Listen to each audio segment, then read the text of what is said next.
Hi, I'm Nora O'Brien. I am the CEO of Connect Consulting Services. Again, we have Itll with Calm Computing, president of a full-service managed IT service provider here in the Sacramento region. We do service clients throughout the state and country. Great, cool. All right, so we're going to have a chance to get started.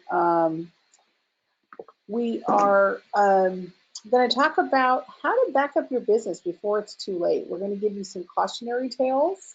We're also going to give you some strategies and also some food for thought. And hopefully at the end of today, you'll have an idea, at least of this next hour, how to back up your business. And you might think, well, I'm too small or I'm too large, or there's a whole lot of things. So we're going to kind of go through some top 6 business continuity myths and see if we can best bust those myths, etc.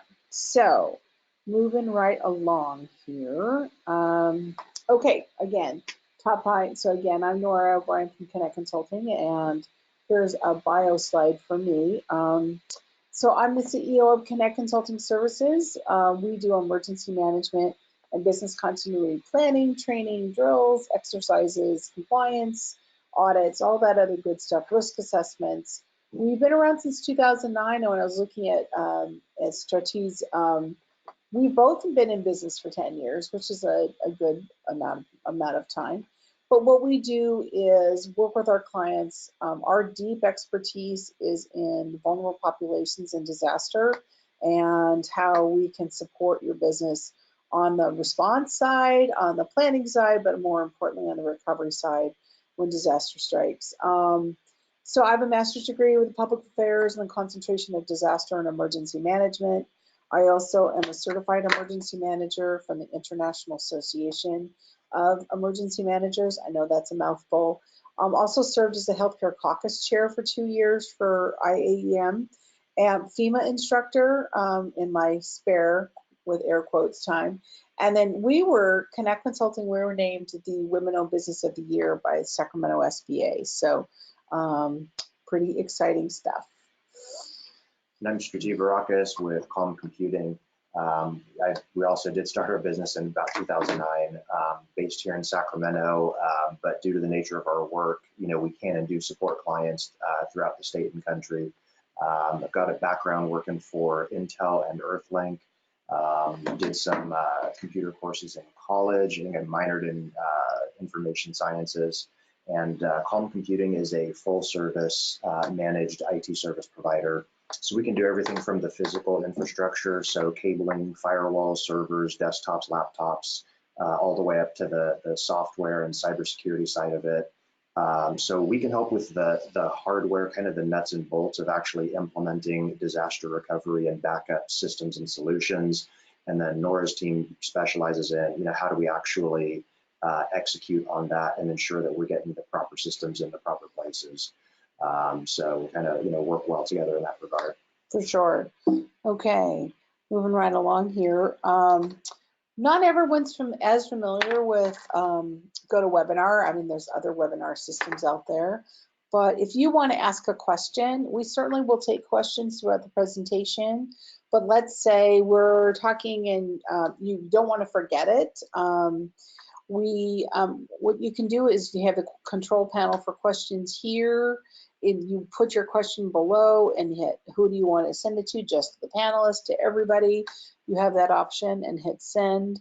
The issue for us is we're going to be monitoring those questions, and while we're speaking, we might not get to them till later. But if you want to make sure, or you have a comment, it doesn't necessarily have to be a question. It could be, hey, this happened to us, and if you want to share. You also can raise your hand if you do want to, we can unmute you and you have a specific question too. We're a smaller group, so we have that ability. We have hundreds of people on, as we have as many webinars. It's not always a feasible thing to do. So, okay. The other thing, these are questions we get all the time. We do webinars at least once a month. Can I watch this webinar again? Yes, you are more than welcome to. So, the webinar is being recorded, and it's being recorded, and we'll share the link to watch the recording is on the email that you provided when you registered. And then can you send me the slides? We'll also send you the slides and any other supporting documentation after the webinar. And also in the other thing, going back to GoToWebinar, here you actually have the slides here in this handout section, so you can open up them. One is our self-assessment to see where your emergency management and business continuity gaps might be. So there's just a 12-point assessment. Feel free. And then also the slides themselves. So, okay, getting into the content. So housekeeping is complete. Here we go. So we're now going to talk a little bit about key terms and concepts. So business resiliency is the ability for organizations to adapt to unplanned business interruptions while maintaining continuous business operations. So that sounds really simple, but we're going to kind of get into some of those, a little bit more of a nitty-gritty of that. And there's a lot of people, for the most part, for many years, the thought process is, if my data is backed up, I'm okay, and we can stay in business. And we know your organizations are very dynamic, ours is as well. And if there's just access to the data, we know that there's just more to that. So what emergency, and the pieces of it is the emergency and disaster management. So it's all your plans and procedures and policies. Same thing on the business continuity. Your emergency operations plans versus disaster management plans, what they will do is guide your response process, your life safety issues, if you have to do damage assessments, and all those kinds of things. Your business continuity, all your plans, procedures, policies, and your business impact analysis will actually guide your response process. And you want to talk about the IT disaster recovery planning. Mm-hmm. So, you know, we definitely draw a big red line between, you know, simple backup and disaster recovery business continuity.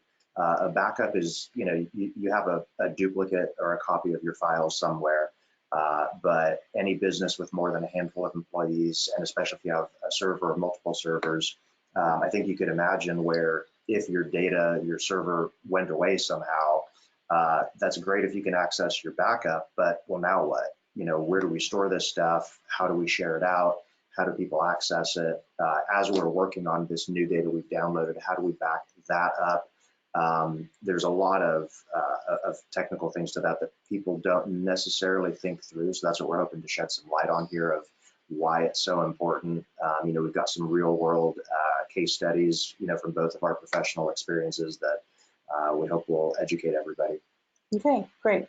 So I think this is a question that we get sometimes. Why do we really need to plan for disasters?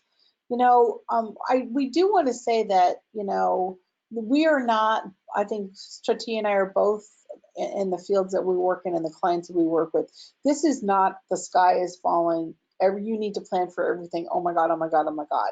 It's not it's a reasonable, it's not a reactive approach. It's saying understand your risks and figure out a plan to address those risks. So what you need to plan for disasters is 40% of businesses, this is a FEMA statistic, 40% of businesses that are impacted by disaster do not reopen within a year of that disaster. We're actually right now near the anniversary of the Camp Fire that devastated the city of Paradise, and we've heard of many, many, many businesses that were impacted by that and will never reopen their doors.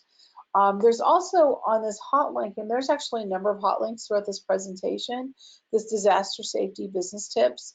That is from the Institute of Business Safety Institute on disaster safety, you know, disaster safety business tips and specific to business continuity. So, okay, now we're going to get to the myths. So the first myth, it'll never happen to me. I hear that a lot. It's really common where it's a common mentality, I think, in general. People never think they're going to get into a car accident. They never think that their home is going to get broken into. Their computer will never crash. Their data will never just become corrupted, or they'll never get a ransomware virus. And, you know, as you'll see on this next slide, you know, the way I kind of respond to that is, well, I mean, so you're using hope and luck as a business strategy and or tactic. You know, that's, in my opinion and experience, it's not really a great idea, because when something happens, it's pretty much inevitable. At some point, you'll experience some sort of a problem, whether it's a virus, a malicious employee who deletes stuff on their way out the door, or as they're preparing to leave. You know, there's a lot of different very valid and probable reasons that you should plan and, you know, just put some basic systems in place. You know, like Nora said, is you don't need to plan for every single eventuality, but you should have at least some of the basics and understand what are your risks. So a couple of case studies we've got is a new client had called me up several years ago that they're actually a really large operation. They have a very large retail store. They've got multiple locations throughout Sacramento. And what the computer that they were using as their server had crashed. And they said, hey, can you help us get us back up and running? Started taking a look at it. And the first thing I said is, well, you know, do you guys have a backup? Oh, yeah, sure. We set it up, you know, several years ago. So, yeah, we do. Well, in that instant, I knew that they don't have a backup in reality, and that they were in for quite a bit more than what they were thinking. And ends up that they were down for about a week while we shipped their hard drives off to a professional data recovery firm, had them extract the data because, of course, their backups had not been working. You know, got them a new server, a proper server, restored the data, and basically reinvented the wheel from scratch. You know, we had to just rebuild their entire network, which included QuickBooks Financial, QuickBooks Point of Sale, all that type of stuff. There's an accounting firm that we work with. There was a fire in a neighboring suite, and the way most buildings are designed is it doesn't just trip sprinklers in one suite, it trips them in an entire section of, or if not the entire building. So what that meant is that soaked her electronic equipment in a whole lot of water. She was fortunate that she did have a backup offsite at the time, but that's the type of incident that, you know, people don't think of, because you think a fire, it doesn't have to be in your suite. Another one with an insurance company of ours that we've been helping for, I don't know, probably 7 or 8 years. Again, there was a fire in a neighboring suite, which actually did burn down their entire office, just destroyed all the equipment in there. So they had to scramble to not only find computers, restore their data, but they had to find office space, I mean, places to go to work. You know, I think is one of the things we'll cover is, you know, if your building for any reason is rendered unusable, where's everybody going to go to work? You know, are they going to go to Starbucks? Are they going to go to a home office? I mean, you know, I don't think that going to a coffee shop is a really great business strategy for disaster recovery. So, but actually we were able to get them set up with office space, computers, restored all their data. And it was actually a pretty, as far as disasters go, it turned out pretty well. They suffered very little downtime. So. Okay. All right, moving on here to the next myth. So the next myth is business continuity is only needed for businesses that are prone to disasters. You know, you can make the argument, we're based here in Sacramento. We're like, okay, we have to worry about floods. We know, FYI, we are in Sacramento, you know, and there's other folks across the country. Sacramento has the highest flood risk in the nation, so sure as heck we need a flood plan. But nothing, you know, we don't have to worry about earthquakes and those kinds of things. So we don't have to worry about that. And you know, peace of mind is we're all good, essentially, kind of building on the hope and the prayer kind of approach to planning. So, so now I'm going to give you a little bit of a case study. It's kind of similar in a different way to what Shriti shared. So it was a technical service organization for healthcare providers. They had the data and public health, the PHI, or the patient health information, for more than 1 million data records, more than 1 million patients in Texas. So they also had not just their PHI data for electronic health records, they also had you know, all their other data, all their accounting and, you know, billing, et cetera, data affected. So they moved into a brand new building. They were really happy, like, yay, we have this beautiful teddy center. We've got, we've got all the security in place, and this is a wonderful thing. And there was a water main break that happened because there was faulty construction. It was not something they could foresee, of course, but it ruined their data center. So as their TSO just is like, holy heck, what are we going to do now? So the outcome is they did have some offsite. This is 2014, so like 2014 was kind of an area where people are starting to move stuff into the cloud, but not everything was cloud-based. And Sriti's going to talk about it's all in the cloud, it's good, sure. And that there's some faulty thinking to that as well. But they did have some offsite backups, and the building damage meant their staff had to work from an alternate location for 9 months until they could get back in their building. When you do a business continuity plan, you talk about alternate facility, alternate location, where you might have to temporarily go, or it might be a permanent spot if your building is irreparably damaged and you may not be rebuilt for a vast number of reasons. But so the lesson was your business is not just your data. So it was like, yes, it was great. It was just the data, but the staff had to figure out where to work, and their business process had to change because they didn't have access to not just their data, but how are they going to do payroll? How are they going to do all the other business processes for that organization? So we like to say it's building staff, supply chain, technology, and business process that makes a good business continuity plan. Myth number 3, this is one I encounter fairly often. I back up my data myself, so I'm good. I handle it personally. Yeah, we'll move on with that. No, it's fine. It's fine. So I'll just be totally honest, is probably about 9 times out of 10 when a business owner tells me that, they do not have a good backup. The biggest factor for that is human error is the #1 cause of data loss, which is responsible for 75% of incidents. And in my experience, it's usually higher than that. I'd say it's probably like 9 out of 10 times when somebody tells me insistently they back up their stuff, they know what they're doing. When we go and dig into their USB drives or their cloud storage or whatever, it's not working for any number of reasons, right? Even at data centers, which is of course populated by people who do know what they're doing, 70% of their data loss incidents are caused by human error. The other thing that people don't usually do when they're managing their own backups is do a test and a restore. Have you ever spot checked some recent files, spot check old files? Have you ever tried doing a complete and full restore of all of your data, especially important stuff like if you're backing up your Outlook, QuickBooks, databases, especially if you get into the more advanced stuff like SQL. If you have never done a complete test restore of your data, then you don't really have a backup, because there's been a lot of times when people go to restore their data from a backup, for whatever reason it's become corrupt, and they've been backing up bad data.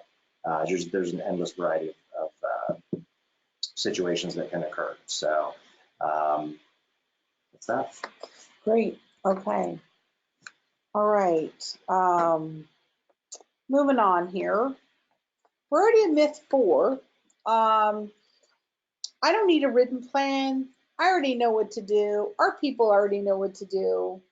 This is, again, kind of another version of the hope and the prayer, kind of about what you need to do in terms of what it's all about. So I would say that I would call BS on that, essentially, is that I know that you think you know what to do because maybe you practiced it in some ways, but a written plan is going to guide your process. Because what ends up happening is when you're in the midst of a disaster, that is not the time for you often are not going to think clearly. So when you actually have a written plan in advance, does it mean that it's going to be perfect? Is it going to mean that it's going to guide your process perfectly? No. But in the when you're not in the stress of the disaster, when you're not in the stresses of the disaster, that's the time to put together the plan, because you're going, okay, well, here's all the things I need to think of. And then very much want to build on what Strati said is, if you don't test that plan, what's in that plan or that data program, if you're not testing that, you're not going to find where those deficiencies are and those gaps are.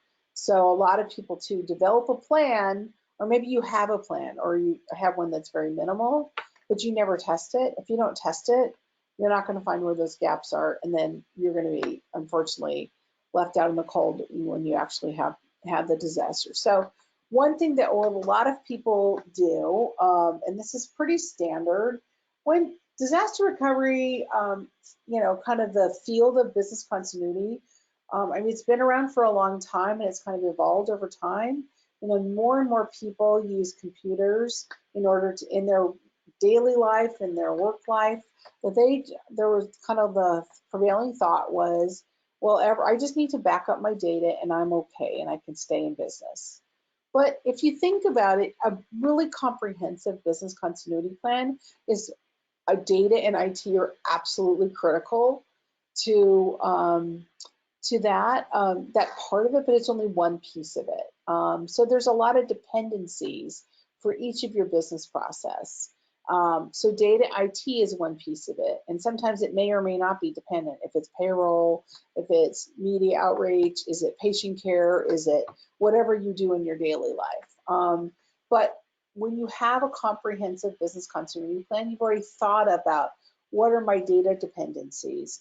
But you also want to think about location. So what if my building, kind of we just talked about it a little bit earlier, if my building's not available, can people come to work? Where can they work? Can they work from home?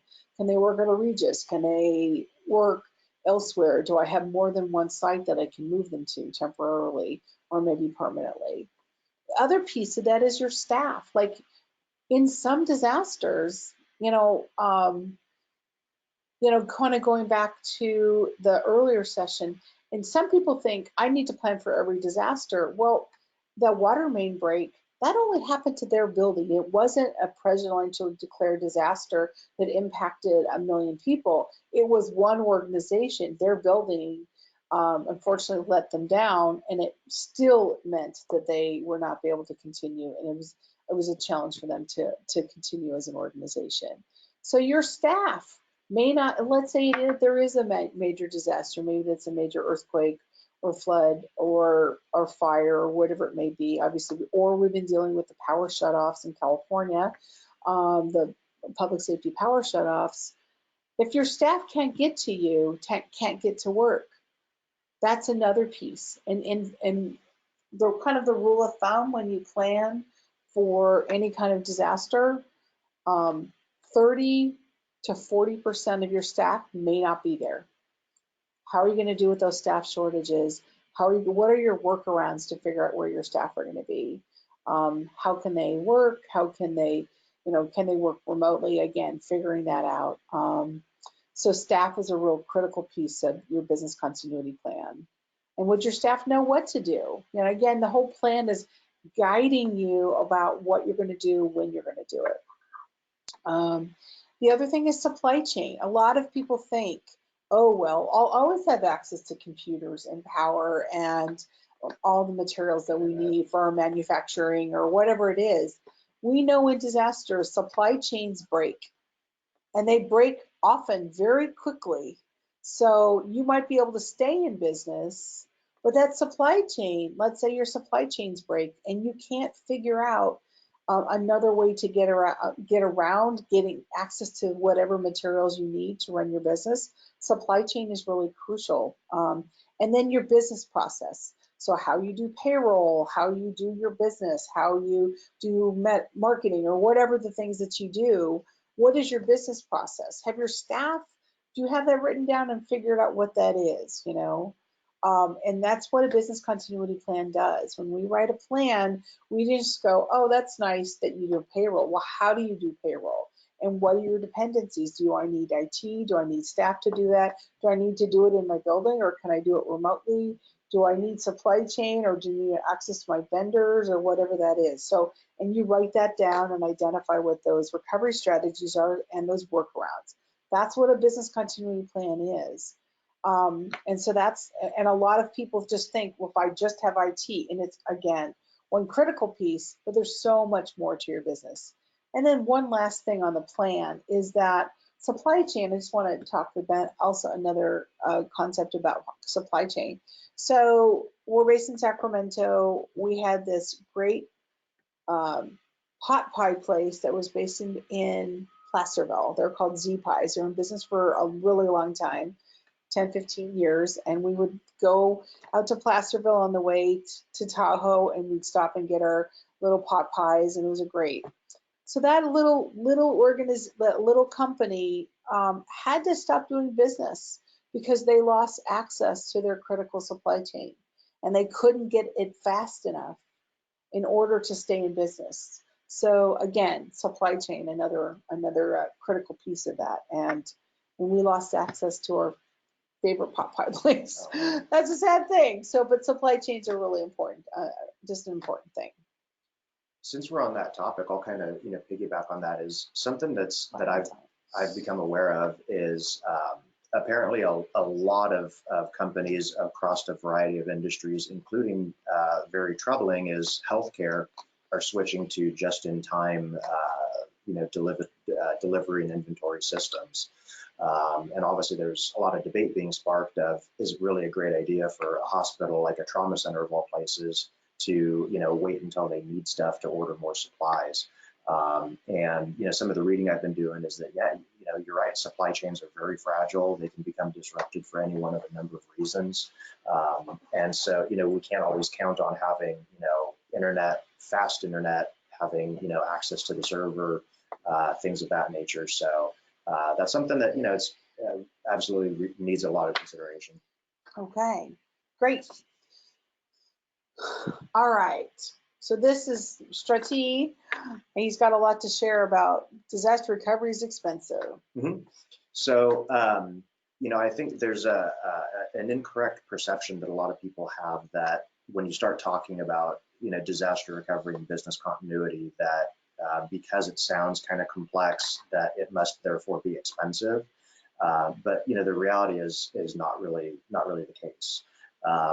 As technology has grown, changed, improved. Not only has storage, the price of storage has fallen, but also the really powerful servers, equipment. I mean, look at the phones we carry around in our pockets. How powerful those things are, and the relatively low price. And so, with disaster recovery in particular, those systems are so affordable that even a three-man company could afford them. And could fit into their budget, all the way up, of course, to the the enterprise. But any size business can afford them and justify those expenses. They range in price. Roughly, some of the systems we sell anywhere from about $2,000 to $6,000 for some hardware you buy up front, and then anywhere from around $150 to $500 a month, depending on your exact needs, data usage, what kind of devices you're trying to protect, things of that nature. And so a full BDR system, the ones that we deploy, really only take a handful of hours, maybe in the neighborhood of 4 to 8, again, depending on the complexity of the network. So this is not something that's a 2-week-long project that's going to cost you $30,000 or anything like that. Nothing like that. They're affordable, reasonable enough, both logistically and also from a price standpoint, that pretty much any size business can implement them. So that's something good for people to know. Great, cool. All right, now we're going to talk about going back about the investment of business continuity. So I'm going to talk about business continuity planning, and because we're essentially two sides of the house. We do on the planning side, he does on the recovery side. So what we want to share with you is how the process that we use for business impact analysis, and how that might help you, and why you think, to share why you think it might be a good investment. So business impact analysis, what we do is we look at, we take your organization and sit down and brainstorm with your staff by department, and it could be you have 17 departments, you have 2 departments, you know, and it's usually, or by function, we call them business units. So it could be, you know, it's payroll, you know, clinical care. Again, we work a lot with healthcare, you know, could be clinical care, it could be patient care, it could be administration, it could be finance, it could be IT, et cetera. We meet with each of the department representatives and we talk about them, have them identify what their critical business functions are. So whether it's payroll or getting email backup or patient care, whatever those things are, we ask what your critical business functions are, and then you do a ranking, a criticality scale ranking. What are the things that have to come up within right after disaster strikes? So these tiers can be different for different organizations, but if it's tier 0, what is the thing that has to happen within an hour of disaster? That is the most critical thing that you have to do, right? So we figure out what those tier 0 things are. And some organizations, they have things that are not tier 0, they have tier 1. Within 0 to 4 hours, we want these things up. And what you do is by attaching a criticality scale to each of those things, you now have a guide of what has to happen when. And what we not just do is identify what that your priority for each of those things when you're not in the stress of disaster. You're also figuring out what are your workarounds, what are your dependencies? Is it my supply chain critical, you know, supply chain or data or staff, etc. And then you're also looking at an impact score of loss of revenue, life safety, etc., and coming up with an overall strategy. And so at the end, what you'll have is a roll up of the data of everything that you need to do. What are the things that are the most important, because you've told us those are the most important things. When they need to have, what's the most critical things, and then you focus and prioritize on those things that are most critical to your business. That's how that works. So business continuity, you know, with a business continuity plan in place, and you know the RTOs, you know the recovery time objectives, you understand your internal and external dependencies, like I said, whether it's staff or supply chain. And for every business function, how much is that information worth it to you to know? And you've already done that. You've done the pre-thinking of what are the things that are most important, like what do I do next? Because I don't know. Okay, well, you've already done that. So that's what the planning goes through. And you're not in the stress of the disaster. What are all the workarounds? What are if we're going to have to do a workaround? Here's our policy. Here's our alternate policy for this workaround. You know, whether it's IT access or email or payroll or whatever those things are. Yeah, phones, etc. You know, you've already done those things. So that's what the planning is all about. It's a time intensive on the business impact analysis to brainstorm with you on what those things are. But what we do is we take all that data, we roll it up, we give it back to you and say, this is what you said, and you validate that data. And that's what we do. And say, is this what you said? Did we miss anything? Do we need more verification? Do we need more recovery strategies? What's the documentation you need for that recovery strategy? But that we lead that effort so that you don't have to think about that. We're just going to sit there and ask you questions. We take all the information and give it back to you and say, is this what we said? Do we need to refine it? But that planning process, and oftentimes when you're in that business impact analysis sessions, if you just go, oh, okay. And then when you test it, whether you're tested from a disaster or you test it ideally from a tabletop discussion-based exercise or even a full-scale exercise, you get to see whether, because you're going to miss stuff. We're human. It's human nature to miss stuff. But that's why that business impact analysis and the business continuity plan that you develop of, okay, here's all the things we're going to do, who's going to be in charge, what are the action steps, what's our triggers, all those kinds of things. That's part of your plan. Yeah, one of the big things, in keeping with writing things down, having plans, having checklists, and following them is, like Nora said. I mean, yeah, when something bad happens, whether it's a virus or there's a threat of like look at the Oroville Dam that was, about ready to break a couple years ago. People had to evacuate suddenly. When something like that is happening, you are going to forget stuff. You are going to miss stuff. It's just human nature. And a couple of industries in particular where, they use checklists almost religiously. And when they don't, that's when, they've done studies that's when failures and, frankly, loss of life skyrockets is pilots and in the medical field. So, they religiously use checklists, when flying and performing any sort of a medical procedure. And they've just shown time and time again that when they skip the checklist, don't use the checklist, that's when they start having major problems. Right. So, and then kind of my portion of, business continuity and, why it really is so important to give it some serious thought and investment. 140,000 hard drives fail in the US each week.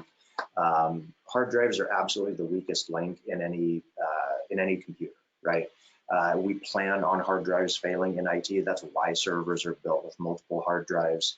That's why backup and disaster recovery is so important. And that's pretty much one of the first things we'll say to a client or prospect when they say, my computer's crashed or something like that. It's like, well, what do you do for backup? 22% of small businesses cease operations after a ransomware attack. That is just a temporary, right? But in 22% of cases, businesses can be totally shut down for hours or days in case of a ransomware attack. And if you're down for even an hour, even in some of the smaller businesses, the statistics I found are that it can cost you up to around $8,000. Because again, if you're totally shut down, your employees are sitting there twiddling their thumbs or they're on coffee breaks, it has a major, major impact. And then 93% of companies that don't have disaster recovery and suffer a major data incident totally shut down, go out of business within a year. Because if you really thought about it, if you're, let's say you host your own email server, you have Exchange, and that thing just went away, just disappeared. It was stolen, or you got hit by a ransomware virus. If all of your company email totally went away, what would that do to your business? If your programs and applications that you run payroll in, do all your accounting, have your client lists, any and all databases and the tools you use all day, every day, for a retail store, their point of sale with all their inventory items and transaction records, you have to stop and think, if that stuff just disappeared for any reason, what would that do to my business, right? And again, the solution is not insanely complex nor expensive, because these systems are pretty relatively simple and affordable to implement. And so going on is more than 50% of companies experienced a downtime event in the past 5 years or longer than a full workday. I have seen that. Just yesterday, we were dealing with Comcast had outages all across the country that affected a lot of our clients, unfortunately. And there's nothing you can do but wait for it to come back up. And the last item is human error is, again, just as with data backups. It's human error is the number one cause of security and data breaches, right? Which is responsible for over half of incidents. Because the reality is your end users are your weakest link. You're only as good as, the gal who in your office who decides to click on that email, even though she didn't think she should, and infects the entire office. Your people are your weakest link because we get tired, we go too fast, we forget things. So you want to try to eliminate human error as much as possible from your equations. Right. So we're wrapping up here, but we have some questions for you. We've got one question. One person raised their hand, wasn't sure if it was a question. We have a relatively small number here, so we can actually unmute you to find out if it's going to let me. Let's see. Do people have questions?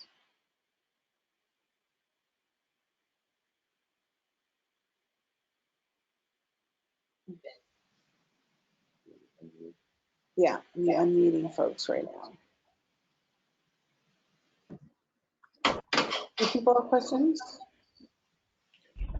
Actually, the registered dietitian. She just a lot of experience living, and she's just there. She's like, if you meet her, she's just crazy full of energy. She's been in business forever.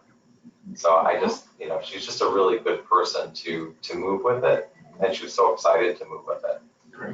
That's So it's more like developing. It's not only just running with what we have, it's developing. Okay. Yeah. Do people have any questions at this point?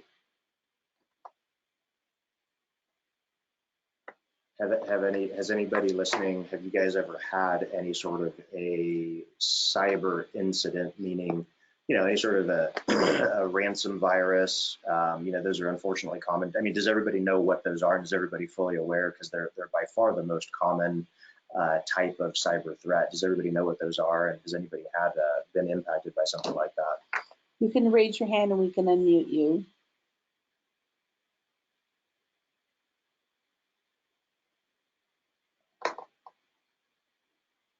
Okay, alrighty. Well, if you do have questions for us, please let us know. We're happy to help. We want to make sure that this is a good amount of information we want to share and not hit you over the head with it too much, but we don't see any questions. Okay, moving on here. So this is Calm Computing. This is Treti's contact information. Please reach out if you have any further questions about the work that he does. A little bit about Connect Consulting Services. We do emergency operations planning. We also do business continuity planning, obviously. Risk assessments and business impact analysis. Staff training and delivery for in-person webinars and also LMS modules.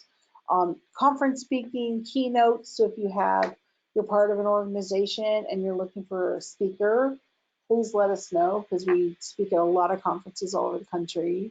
I'm happy to speak at yours. We also can do on-site and virtual tabletop discussion-based exercises. We can do a full-scale exercise and everything in between. We also do a lot of compliance audits and improvement planning that a lot of people,